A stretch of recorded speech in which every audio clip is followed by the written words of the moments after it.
Brother Martins here, speaking from Hawaii. I would like once again to share a few personal impressions, some personal thoughts with you, friends, family, former students, current students perhaps, about the moment we're living right now. This is certainly a time of grave concern. There's no way to sugarcoat this, but it is still a time for hope. Recently, we've seen decisions made by the First Presidency of the Church of Jesus Christ of Latter-day Saints to close all our temples. And this is something that has been very, very much in my mind. I'm speaking here from the Valley of the Temple Cemetery in Kaneohe, Hawaii. I needed to come here to run some errands, and I took the time to stop and make this recording. We are in a situation right now, the whole world, without precedent in modern times. It's very, very serious. And when it comes to the redemption of the dead, that's the part that I have been more concerned than any other discussions that the people have been having. I see on social media people very concerned about the actions or potential actions of governments and the tremendous dilemmas concerning the way forward, what to do, what not to do, and I see people getting into heated debates because of these things. Personally, I don't see a way out of this within human power. I only see that we are cornered right now. We're stuck in a corner. There is no way to get out of it one way or another except help coming from on high. And this is what has been in my mind right now, that we may very well be on the verge of a great miracle, a miracle that may rival anything we can find in the scriptures, a miracle that will affect the entire world. And we need to be ready for that by having the Spirit of the Lord with us. We need to stop bickering and heated debates and focus more on faith and testimony and being united in faith and testimony and in the hope of better things to come from on high, from a loving Heavenly Father. You see, temples are central to us. I know a lot of us have been blessed and very glad that at least those of us who have a priesthood holder, an authorized priesthood holder in our homes, that we've been able to partake of the sacrament in our homes. But the sacrament is not the climax, it's not the ultimate benefit of the restored gospel of Jesus Christ. The ultimate blessings, the ultimate benefits and privileges can only be found in the house of the Lord, in temples. And right now, not being able to attend the temples, I kind of sense that we might experience a certain measure of, some kind of malnourishment, spiritual malnourishment. I believe that the Lord will have some compensatory blessings to us, just like many of our brothers and sisters around the world who live far away from a temple and are unable to attend a temple frequently. They enjoy these compensatory blessings, and we will enjoy those blessings likewise. But still, it's not meant for the work of the Lord to come to a full stop like that. Something has to happen. Just like President M. Russell Ballard, acting president of the Board of the 12 Apostles, just stated recently, the dead may be anxious for our temples to reopen so that the ordinances can be performed on behalf of those who have accepted the gospel on the other side of the veil. great concern, but it's not a time for hopelessness.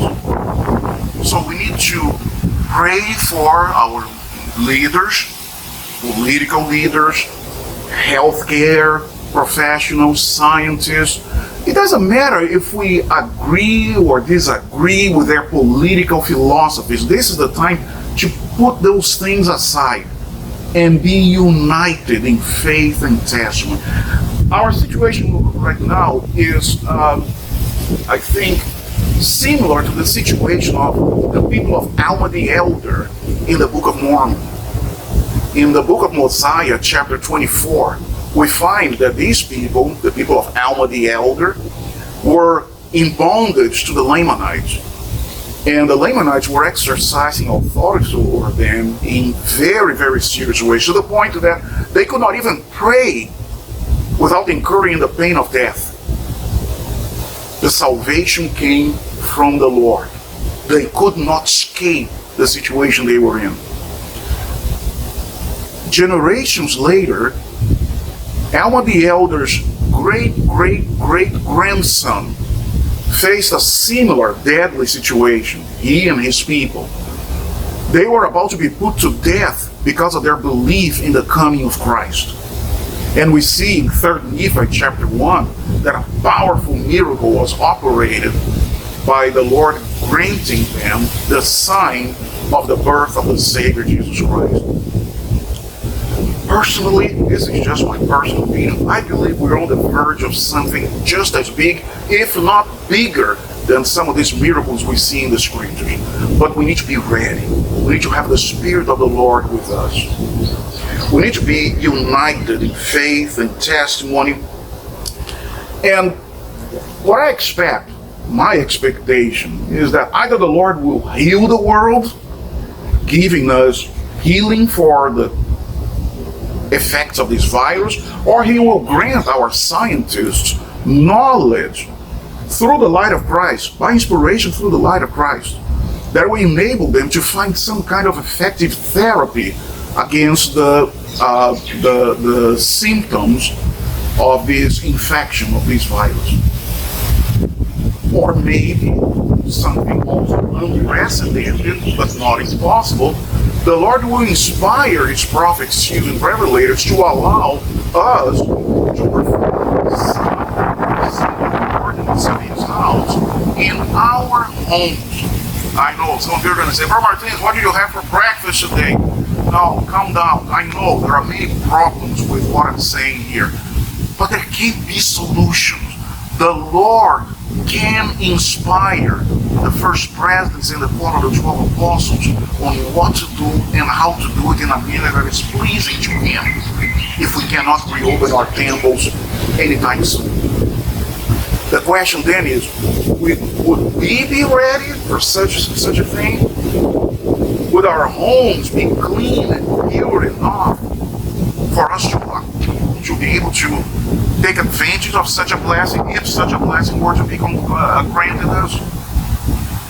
If nothing like this can happen, then what? Then the Lord, the Savior, would have to return. Maybe there would be another solution. I'm a mortal man with an imperfect mind, and I don't know everything that God can do.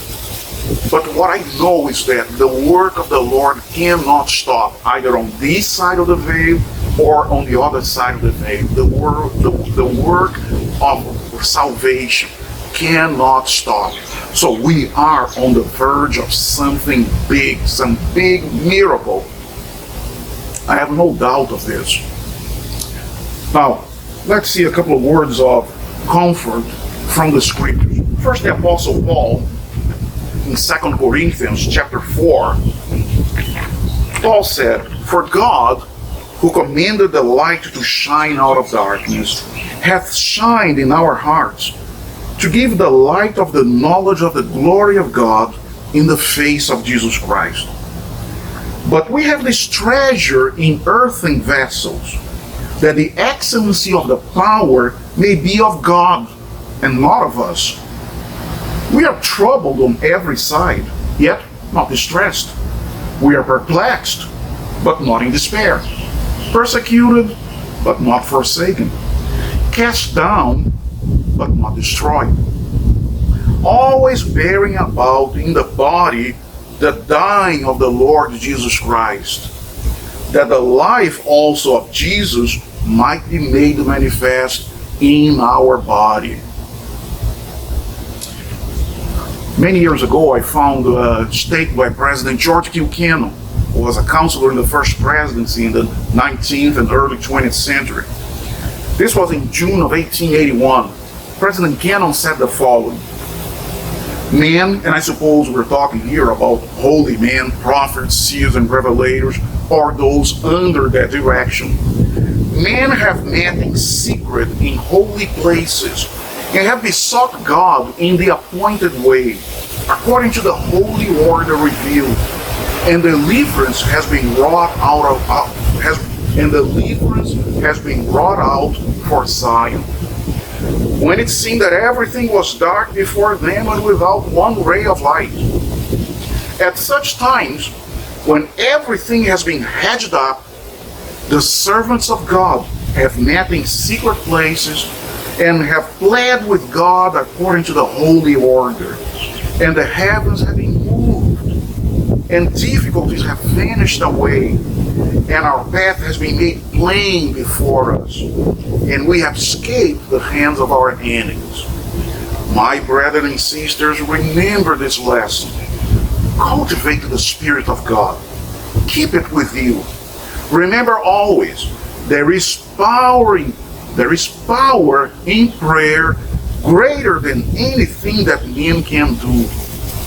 There is no power in monarchs. There is no power in armies. There is no power in legislation, nor in anybody, nor anything else upon the earth that equals the power of God in prayer. And then, the word of the Lord himself in the revelation to the Prophet Joseph Smith, Doctrine and Covenants, section 6. Therefore, fear not, little flock. Do good. Let earth and hell combine against you. For if you are built upon my rock, they cannot prevail.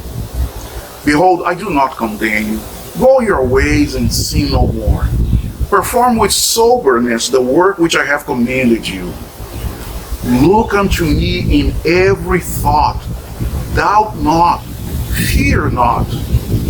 Behold the wounds which pierced my side, and also the prints of the nails in my hands and feet.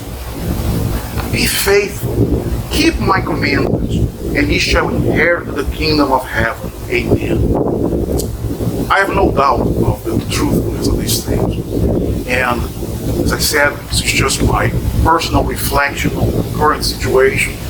But I have faith, I have hope that something really big and wonderful is about to happen. And we need to be united and ready in prayer as true disciples of Jesus Christ, the Prince of Peace. All the best to you. May the Lord bless you, your families and loved ones, and the whole world at this time. Until other time.